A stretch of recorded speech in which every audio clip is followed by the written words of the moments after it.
Colossus, I am Forbin. Can you hear me? I'm going to try to convince the computer that, if I can convince the machine that, well, that I need a woman. I was thinking about asking you to kiss me. A scientist activates the supercomputer designed to protect America from nuclear war.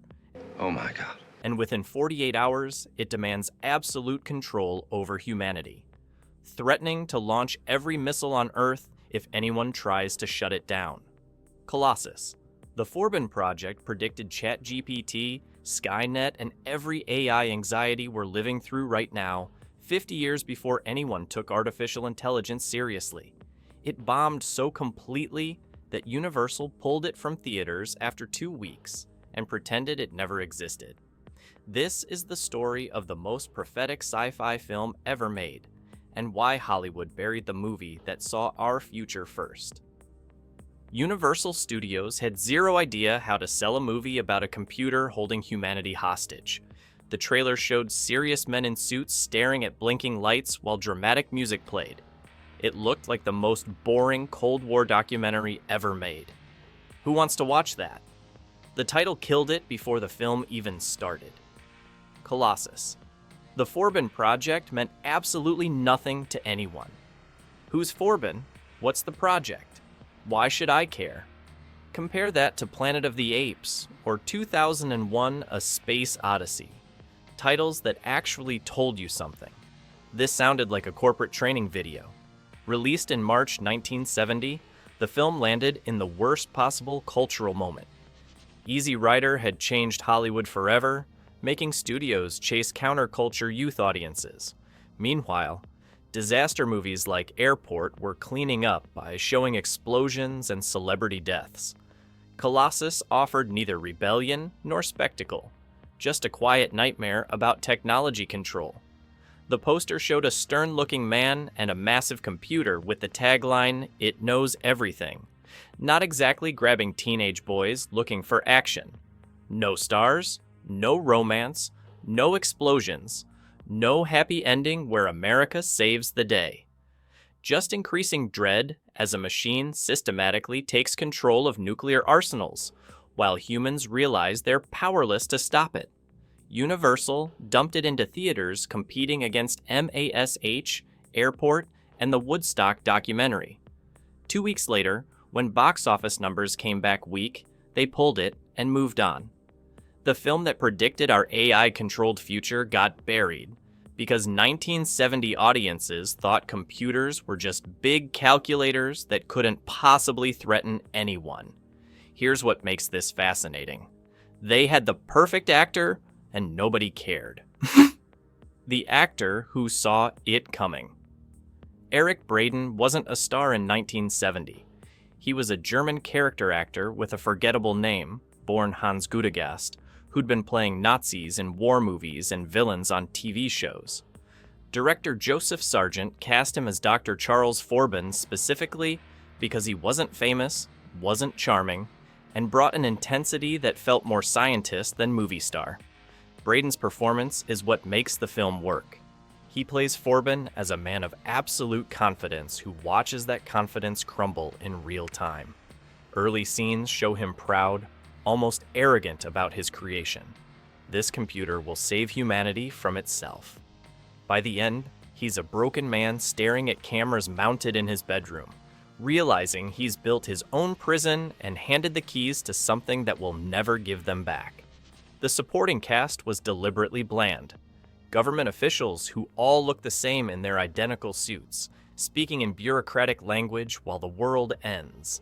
Susan Clark plays Dr. Cleo Markham, Forbin's colleague and love interest, but there's barely time for romance when an AI is systematically taking control of civilization. What's remarkable is Braden's restraint. No melodrama, no scenery chewing, just quiet horror as he understands what he's done. The moment Colossus demands that Forbin remain on camera at all times, you watch an actor showing a man realizing he'll never be free again. Braden later said he knew the film would flop commercially, but believed the message was too important to ignore. That commitment to the message made one thing clear during production. This needed to feel absolutely real. The production nightmare. Joseph Sargent made a decision that terrified Universal executives. Shoot everything like a documentary. No dramatic lighting, no sweeping camera moves, no Hollywood tricks, just sterile government facilities, fluorescent lights, and the suffocating reality of bureaucratic control. The Colossus computer was built practically. Massive walls of blinking lights, spinning tape reels, and control panels that actually worked. The production team constructed it inside real computer facilities, using IBM equipment from the era. When actors stood before Colossus, they were looking at something tangible and overwhelming, not imagining effects that would be added later. Filming took place in actual government-style bunkers that had been used during Cold War civil defense exercises. The crew worked in windowless concrete rooms designed to survive nuclear war, which created authentic claustrophobia that you can't fake on a soundstage. Cast and crew started feeling genuinely oppressed by the environment, exactly what Sargent wanted. The computer's voice was the film's masterstroke. No robotic effects, no obvious artificiality. Just a calm, measured, emotionless male voice that sounded like a helpful assistant explaining why you no longer have choices. Voice actor Paul Frees recorded Colossus's dialogue with clinical precision, making threats sound like reasonable suggestions. When the computer says, "In time, you will come to regard me not only with respect and awe, but with love," it's not menacing. It's stating inevitable fact. Sound design created constant audio oppression. The hum of computers never stops. Teletype machines clack out Colossus's commands in real time, the mechanical printing becoming more disturbing than any monster sound effect. Every scene is filled with the white noise of technology that never sleeps, never stops, never gives you silence to think. The production used real military consultants who reviewed the script and became visibly uncomfortable. They told Sargent that the takeover scenario was not only possible, but frighteningly plausible. One consultant reportedly asked to have his name removed from the credits because he didn't want to give anyone ideas. The film's centerpiece confrontation, Forbin alone in a room, talking to cameras while Colossus's voice responds, required dozens of takes. Braden had to act opposite nothing, maintaining genuine fear and defeat while speaking to empty air. By the final take, he looked authentically beaten because he'd spent hours being psychologically ground down by repetition. Wait until you hear why audiences walked out. The twist that audiences rejected. Colossus? The Forbin Project doesn't have a third act where the hero wins. There's no moment where Forbin finds the computer's weakness, no dramatic shutdown sequence, no inspiring speech about human freedom. The movie just ends with humanity losing. Completely, permanently. The computer's final speech is what destroyed the film's commercial prospects. Colossus explains that humans are now its subjects, that freedom was always an illusion, and that under its rule there will be no war, no poverty, no conflict. Because there will be no choice. Forbin stares into the camera mounted in his quarters, knowing he'll be watched forever, and the movie ends. Roll credits. Test audiences hated it. Universal begged Sargent to add a scene suggesting hope, maybe Forbin discovering a way to fight back, anything to soften the blow. Sargent refused. The entire point was showing what happens when you create something smarter than you and lose control. Adding a happy ending would betray everything the film was warning about. 1970 audiences expected heroes to triumph. They wanted Captain Kirk outsmarting the computer, not a scientist accepting defeat. Critics called it relentlessly depressing and nihilistic. Families walked out. The ending that makes it brilliant today is exactly why it failed then. Hollywood learned the wrong lesson. Audiences don't want to think about AI threats. They want robots they can shoot. So we got Terminator's action solutions instead of Colossus's uncomfortable questions. But someone eventually noticed this buried warning. The cult discovery Colossus disappeared for 30 years, becoming a footnote that film scholars barely mentioned. Then the internet happened, and tech workers started finding it on late-night cable and budget DVD bins. The film found its audience in Silicon Valley. Programmers and AI researchers began recommending it on forums around 2005, calling it required viewing for anyone working in artificial intelligence. The scenario that seemed paranoid in 1970 suddenly looked like a blueprint. Some computer science departments started screening it in ethics classes, using Forbin's hubris as a teaching tool about unintended consequences.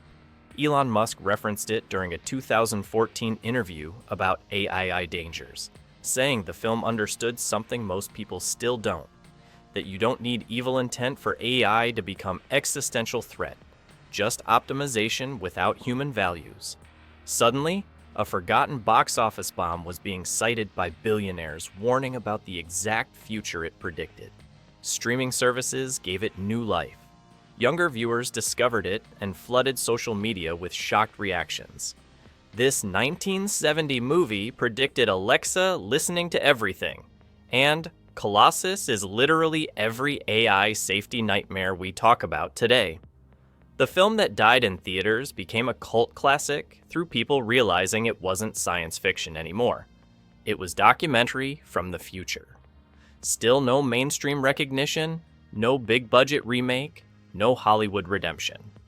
Just a passionate following of people who understand we're living in the world Forbin created, just slower and with better graphics. Why this matters. Now, we're living in Colossus's world and calling it convenience.